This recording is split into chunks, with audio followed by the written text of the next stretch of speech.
in for our Scholar Spotlight. Please be sure to let us know in the comments where you're watching from. My name is Brad Fulton, and I serve as the director of the Faith and Prejudice Institute, which is part of the larger Faith and Prejudice movement.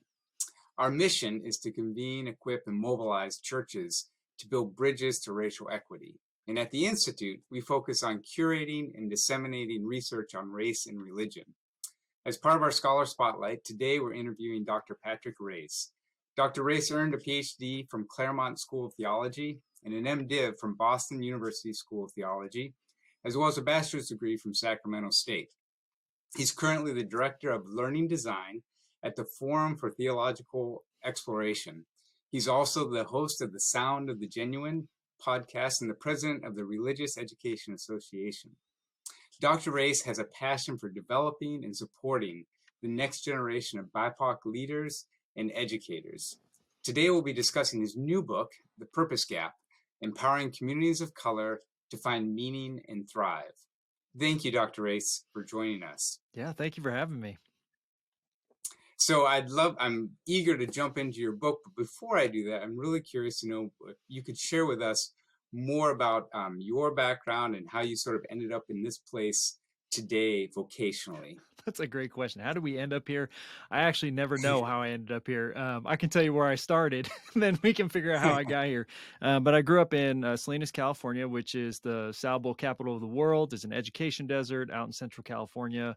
Just, if folks know Steinbeck, that's where he was from. I mean, that's pretty much what we got going for us, lettuce and Steinbeck. And as an education desert, first generation college student, grad student, was trying to navigate a higher education system that was not set up or designed for us. In fact, folks from my community, especially young men, young Chicanos, are more likely to go to prison than they are to college. So that was kind of the foundation of what I was trying to do, and trying to just, climb this educational ladder, trying to figure out how I can benefit my community and give back. Wow. And so in what ways does your faith influence your understanding of social inequality, broadly speaking? Yeah, I mean, my faith really comes from my grandma, and I write a lot about her in The Purpose Gap, and actually in all my writing. My family, all the races, my dad, he went way far away, 3 hours away from Bakersfield, California, which where all of the races live, which if you look in one of the data sets in The Purpose Gap, the Child Opportunity Index, Bakersfield's always dead last or number two in terms of childhood opportunity. And my grandma's faith, a lay Catholic, Mexican Catholic woman who just had a heart for anyone in our community. She passed on a lot of practices and traditions to me that said, we through our faith, we can address the social inequalities, lack of access, lack of opportunity. And she did this not as a college professor, not as a researcher, but she did as just a good neighbor, as someone who lived and loved her community. So I got a lot of my faith, like kind of my sense of self and sense of faith from her, and that love for that we got to do this, not just because it's a good thing to do, but because this is what it means to be Christian, what it means in our case to be Catholic, to do work and love our neighbors.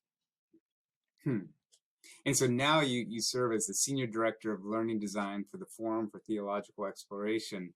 Can you tell us more about that organization and your role within it? Yeah, it's a great organization. So the Forum for Theological Exploration has been around since 1954. We've been supporting pastors since then. In 1968, our then director Charles Shelby Rooks and a board chair Benjamin Elijah Mays, who's 29-year president of Morehouse College, decided to start a fund to support scholars of color in religion and the broader humanities, so doctoral students. In 68, we started funding African-American doctoral students, and in 76, Latinos, and then we kept, kind of expanding that access for generations to come.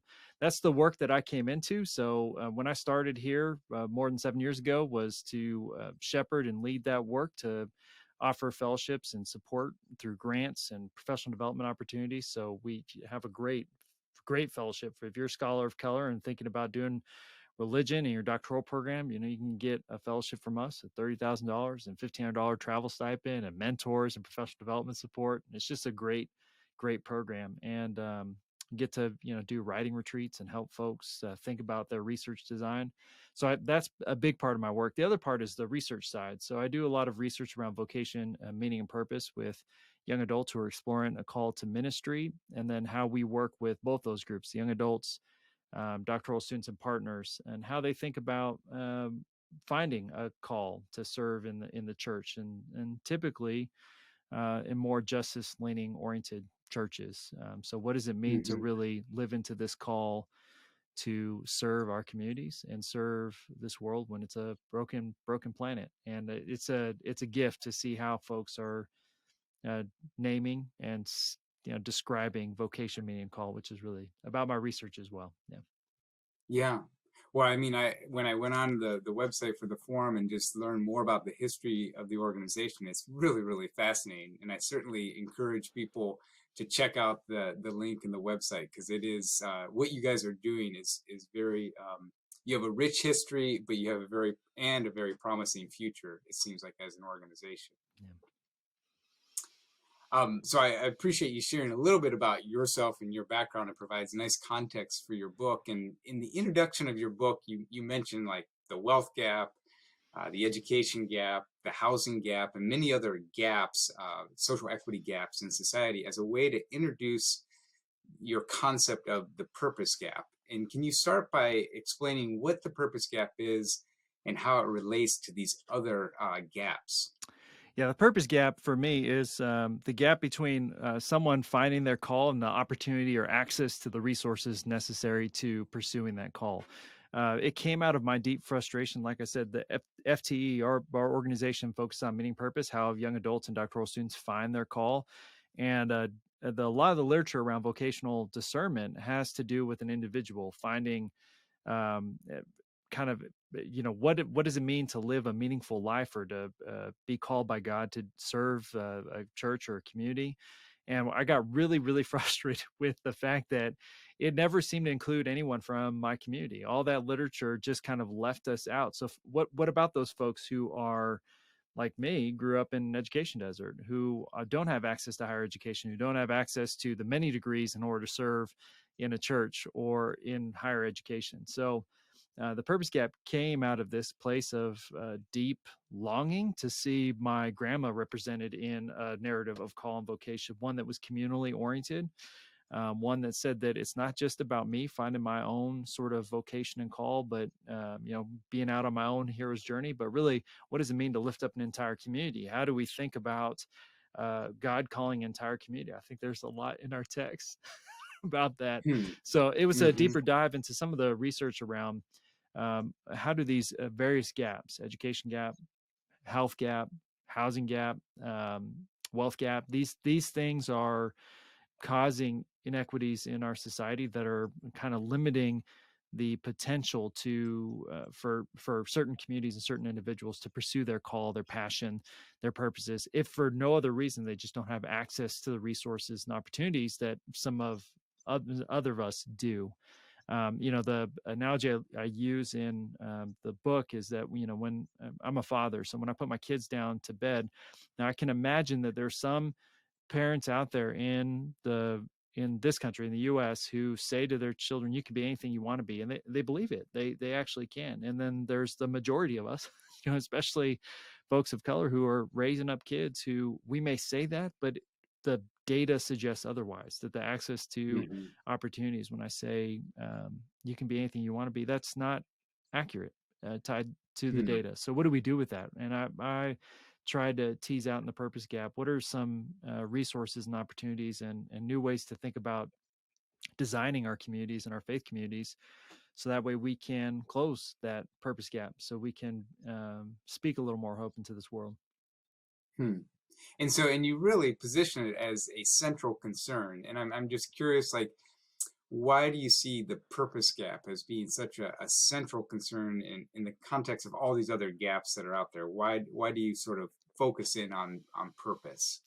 Yeah, this goes back to actually to my doctoral research, not even in the research that preceded this one. I went back to Salinas and asked folks who worked in the fields, the folks who put food on our table, gives them meaning and purpose. This is over a decade ago. What gives them meaning and purpose in their lives?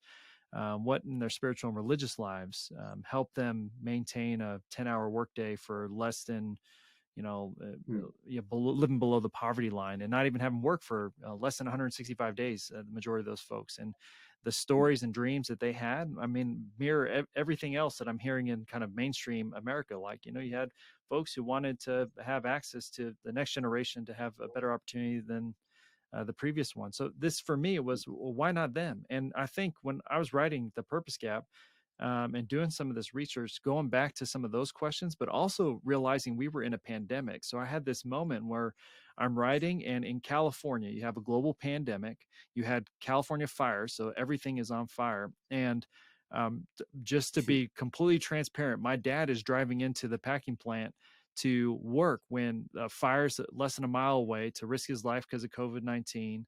And I'm thinking, why do folks that he's working around and surrounding himself around, why are they not like me or food from home? Like they are sure. sacrificing their kind of dreams and hopes. No one says I want to wake up and go cut lettuce. So Mm, why are they not able to pursue these certain things? And that's it. To me, it was a system design. This is the way the right. system's set up. And if we don't Mm-hmm. lift that up and say, hey, this is Mm, this is it all by design, and we have choices in this, and we can rethink some of these choices, and we have to give access to children to survive and thrive. I think I was just trying to make the case that, like, you can just look at how this system's structured and the data that supports it, that we're leaving out a large population, especially communities of color, that could be pursuing big dreams that the rest of us are. sure. And I think the idea of purpose or even calling gets at a deeper level of do people in communities have access to the resources necessary to That's achieve right. and pursue their calling? So I think that's really critical. I'm curious to know what or who motivated you to write this book. Yeah, I think I said a little bit about my grandma. She's kind of the central place. I opened the book with a story about my cousin passing away, who had been incarcerated for a long time, and I think that was kind of the stir for me, that I need to ask a question of why. I had survivor's guilt. Why am I here? Why am I able to pursue research and support scholars and think about how we might reimagine our communities? And he's not here. He's a beautiful, funny human. He'd be a much better interviewer than I am. Hmm. Like, Hmm. and I just, and that was, and to me, I look at his life, and it's by design. It's the way that Bakersfield is set up. It's the way that the education system's set up. Um, it did not promote kind of his sort of ability to dream and achieve what he wanted to achieve. So for me, it comes from like a very deeply personal place. And then, second, I mean, I'll just be a little bit spicy for your viewers here. Like, I've spent a long time in higher education now, pursuing it in every single stage that I've gone along. Somehow I didn't quite fit as, a first generation student or a Latino student, or, Mhm. just thinking about Mm. how these things, and I was sitting in classrooms with, or even now, right, writing with scholars or administrators who are thinking about how to provide opportunities. And I know people back home who are just as smart, not smarter, Hmm. who Sure. could be doing this work, and could be adding to the imagination. So, like, the lack of voices and the lack of, I think about my own histories and traditions that have been erased or eradicated because of genocide on this continent against indigenous peoples. I mean, I think we're missing out on shared knowledge and shared wisdom. For me, this is about kind of a radical recapture of what does it mean to be community. Sure. Well, yeah. I mean, I think you hit it well with there's structural barriers that inhibit or prevent people from various communities entering into these spaces and having a seat at the table and contributing to the broader conversation. So I That's think right. that's very true. So based on your research, what are the conditions needed to help people from these communities not only survive but actually to thrive? Like, what are the necessary conditions that you see? Yeah, there's, I'll think about or write about it temporally. So, like, there's got to be a radical reimagination of our histories or recovery of our histories. My ancestors meeting your ancestors, even if it's through us, is a good thing. I think that sort of kind of reimagining of what happened on this continent and trying to bring our traditions, our histories, our practices to bear on the current moment is the recovery. That's a recovery that we need to do, if for no other reason, if we're thinking about reconciliation or reparations of pain that has been caused because of slavery or colonialism. I think we need to take an honest look at that and do that work. That's like deep scholarly work, partly because so much of histories, so many of our histories have been erased. I would say even for mainstream white culture, like the idea that you can't bring a whole narrative. You're getting kind of this meta narrative of Western expansion. It's just not factually true. Hmm. Spanish were out. I mean, I'm from California. Spanish were out here. We were being colonized Hmm. before the U.S. was even U.S. So just thinking about how we tell these stories. One quick example I'll give you is, you know. There was a book called The Fifth Son that came out just doing research around the Spanish colonization in Mexico. And I had been taught Cortez came, that we got this whole narrative that they're gods, because they're light skinned and, it was a trick, it was a trick. And the whole reframing of that history being, oh no, there was a whole contingent that did like some survival math. Do we take up Hmm. this fight? Do we just appease them and try to, survive Hmm. this for generations? Hmm. I am the descendant of survivors who made a strategic Hmm. decision in this kind of thing. And that sort of Hmm. reimagination from what I was taught in third, fourth, and fifth grade is the type of work I'm talking about here. So the deep scholarship I think that we really need. I think in the present, we need to take an honest assessment of where we are in our local communities and the broader national conversation around how inequities start, happen, and what the impact is in our communities. So that type of work is happening kind of a strategy, communal level. I have some resources in the book around design. How do you do good community design work for the now? And then I'm working on this whole piece around what does it mean for us to become good ancestors. And, I say I sit between 5 generations of Carmelitas. 5 generations back, there's Carmelita. My grandma who you meet is Carmelita. My daughter's name is Carmelita. There'll be a Carmelita in 5 generations. And with that, they won't read the purpose gap. Carmelita in 5 generations. But what does it mean, Brad, for you and I to really link up in this generation and say, hey, we're going to co-construct a world together. So that way, when that Carmelita in 5 generations looks back, goes like, thank God they decided to try to tackle climate change, or they brought Hmm. the traditions, practices, wisdoms of how to live eco-sustainable life, a lifestyle that really made it possible for me to pursue those dreams and imagine those dreams. So I think, temporally, and that kind of recovery, this deep moment of redesigning this present, and then really thinking about what does it mean to live like a good ancestor now, or set up the conditions for that future generation to thrive. And all of that decenters you and me, Brad. I mean, I think, Hmm. I think, Hmm. I think it's important. So much of rugged individualism, the kind of me-centric culture that we live in, says, what do I want to do? And when I think about this is really about what are we called to do to honor our ancestors, to redesign the present, and to be good ancestors. That's not just a me call, that's a communal call. Sure, and that's a very powerful way to frame it. Is not just a singular person, but a multi generational connection and That's ties, right. and so the in a sense the legacy. And so I sit there and think, and as I was reading your book and thinking about all these different gaps, income gap, health equity gaps. Uh, why is it important for people and communities to address the purpose gap? In the sense that there's all these other gaps that have more pressing immediate consequences, and the purpose gap could be argued as being a luxury in this context. Oh, that's right. I mean, I think you're absolutely right. I think purpose, or meaning and purpose, Hmm. vocation, is a luxury. Hmm.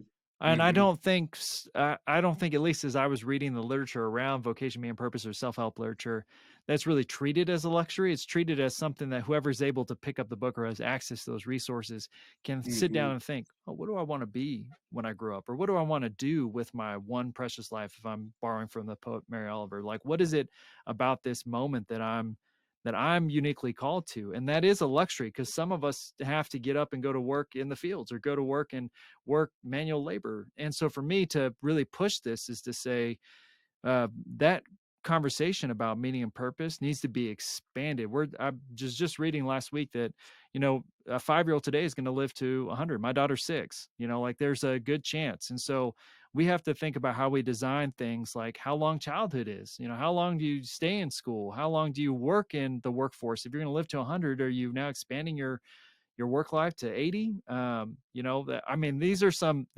big life communal design questions for me. And I think some of this, it necessitates a conversation about who gets to think about this luxury that is purpose, that it's not Mm-hmm. just those who have the children of doctors get to be doctors. Um, Now, Mm-hmm. what about those other folks who are trying to heal their communities, or who are healing their communities? How do we include them in the design of this? So for me, it's like a matter of life and death for those who are on this side of the purpose gap, or this side where they don't have the access to the resources and opportunities. That for us to, in order to bridge this gap, it would allow us to think more expansively about who counts in this conversation about finding meaning and purpose, what challenges we would take up, how we design our communities, all these other gaps. I think really they're centered on this kind of luxury question. Architects get to think about design of our buildings. Well, why? Mm-hmm. Why doesn't the community do communal design to say, maybe we don't need a 22 stack apartment building in the middle of this thing, that those folks who are out there working in the field should have some say in how the housing is designed. And I'm thinking of the place where I grew up in Salinas, um, rather than just be, we got to put them somewhere kind of conversation. So, I think for me, this conversation of purpose is central to recognizing the humanity of everyone in our communities. And some folks have just been left out of the conversation. I think recovering that and recovering them as part of our community, and saying purpose belongs to everyone, and belongs to our ancestors, belongs to our descendants, um, really belonging to the future, letting that future generation count for now, I think repositions how we think about how we expend resources, how we design our communities, how we think about, basic things like school. Yeah. Sure, and I think most of your book is framed around the individual, the purpose. Helping individuals not only discover purpose, but then have the resources necessary to pursue it. But I think it could easily, and it is easily broadened out to for a community. What's the purpose of a community? And I see a lot of parallels. And I think, like, if we take the example of Salinas, um, what are some things that can be done to close the purpose gap? Like, what are just the practical nuts and bolts things that you envision? Like, okay, these are the things that can be done to close the purpose gap. It's such a great question. I mean, I think about some of those early research design when, working in the fields and thinking about what we need to advocate for. I mean, some basic things that, I mean, this is in recent, not like, 50 years ago or 100 years ago, things like shade, water, bathrooms in the fields for folks who are putting food on our table. These are like, we're advancing, like, or we're trying to advance the basic rights of humans who are putting the food on our table. I think getting more involved for those who are distant from those moments, to know our neighbors, to really imagine where, if I'm thinking about Salinas, where our food comes from. Folks who work in the fields have children. They go to school with our Mm-hmm. children. How do we imagine? The school system where, my kids who won't have to work in the fields like my folks did, not like, my family, my broader family has. Like, my kids, because of the education I have, are able to dream and imagine different dreams. But hey, when they go back to public school, I mean, I am challenging them to think about, okay, how do you reimagine every one of your classmates in the future? Like, how do you guys imagine? My son wants to be an animator. He wants to work for Disney or Pixar. I don't know. What does it mean to take those other kids who are great drawers and artists now in your class to really think about, hey, what does it mean to draw and do animation together, and see them as you're responsible for them, even at an elementary school level? to seeing them, helping them achieve their dreams, achieve your dreams, just like the whole community is trying to help you achieve your dreams. So for me, like practical, pragmatic, it's impacting daily life. In the last chapter of The Purpose Gap, I talk about this. When you look at the research on meaning and purpose, where people find it, even in the most harsh of conditions, it comes down to the day-to-day experience. What does someone's day look like when they wake up and when they go to sleep? And I think if we can impact those moments, thinking about what does it mean to, if you're thinking about the folks who are working in the fields, their day starts 4 or 5 o'clock in the morning. It starts in the freezing cold. They have to go out and pick this. What about changing our systems and structures so that way we can protect their rights to a good work day, so they're not working those hours, or that they're compensated greater, raising that bottom salary? Like, there's an invitation here for us to think about the folks who provide for us on a day-to-day basis, and then also for us to take a critical inventory of what does our day look like. But you don't have to work in the fields to have a hard day, but you can start to imagine, well, what's the one thing I'm going to do today that's going to impact my broader community, or what's the one thing that's going to make a positive impact on future generations, and start to redesign your day around living, building new habits that expand the access to resources and opportunities. Hmm. That's great. I mean, and I wonder also, sort of an extension of that is, what is the unique role that congregations within communities can play to help close the purpose gap? Yeah, I think congregations is such a challenge right now because, so, the church is going through a pretty rapid shift, and I think COVID-19 Hmm. accelerated that. I think congregations are invited to do what they do best. I mean, I've been, especially with the young adults, we have courses and we have resources that we provide to them for folks who are pursuing ministry. And there's a lot of cool, hip things, doing innovation. How do I bring my church online? How do I increase donors and giving? And for me, I'm good. Lean on liberation theology. That's my thing. You got to get with the people. You got to get to know Hmm. them. It's basic Hmm. pastoral care and counseling. And I think in this ever increasing speeding up of technology in the world, that one of the things the church and congregation can do really well, can do better than any other institution in the world, is slow down and be present with individuals, humans, Hmm. and communities, to really get to Hmm. know your neighbors and like love them. They don't have to be online to love them, to show up at their door. Hmm. Just give you a quick quip. We were Hmm. doing working with a group of young adults who are all mostly pursuing ordination in various denominations, and they asked, what's the one skill that we asked them, what's the one skill that you really feel like you're ill-equipped to do? And, we had all the stuff that most congregations are struggling with, like how to, do online services, or how to run programs, or run a P&L, like basic church management. They didn't say any of those. They said the basic pastoral care visits, like how do I go and visit with someone who's in the hospital? How do I go and visit someone who's at their house? How do I go to church? I mean, go to the prison. How do I go to a school? Like, they're, because of what's happened in the pandemic, like this Uh-huh. human element is what they're Huh. desiring, and that's why they're getting into it. So I think Hmm. what the church could do best is really lean into that human-centered love that we have, and Hmm. start to think, okay, well, who is in our community? Who are the folks that we love? Who do we want to be in relationship to? And lean all the way into that and see where the work emerges. And for those who have the skills, teach that next generation. Hey, we're doing home visits this week. This Saturday, we're going around, we're doing we're just checking in on people, knock on their door. I know Hmm. this is weird. you know, they're not on a social media platform. You can't text them ahead of time. You're just going to go knock and see how they're doing. Like, getting over that sort of that fear, or that, what to me was like basic pastoral care and counseling, I think is a skill that the church can offer, can give, and that we should. I mean, I think it is a biblical mandate for us to do that. Sure. When I can see clearly, like connecting on that level, and a human connection can then expand into discussions of purpose and meaning and calling and vocation, sort of exploratory type conversations that maybe otherwise wouldn't happen. That's right. So I can definitely see that. I mean, I really, I mean, our time is up, but I'm really enjoyed talking with you, and I really appreciate how you and your book shine the light on the purpose gap, because I think it's something that could easily be overlooked in the sense of all these other immediate, more pressing needs. But in terms of the big picture and multi-generational growth and development, the purpose gap is something that needs to be addressed. And I think your book does an excellent job of, one, defining it, and then sort of mapping out pathways to sort of closing that gap. So thank you, Dr. Reyes, for taking the time to talk with us today, and really thank you for all the research and the work that you're doing in this space and the contributions that you're making. And also, I want to thank everyone else who joined us today.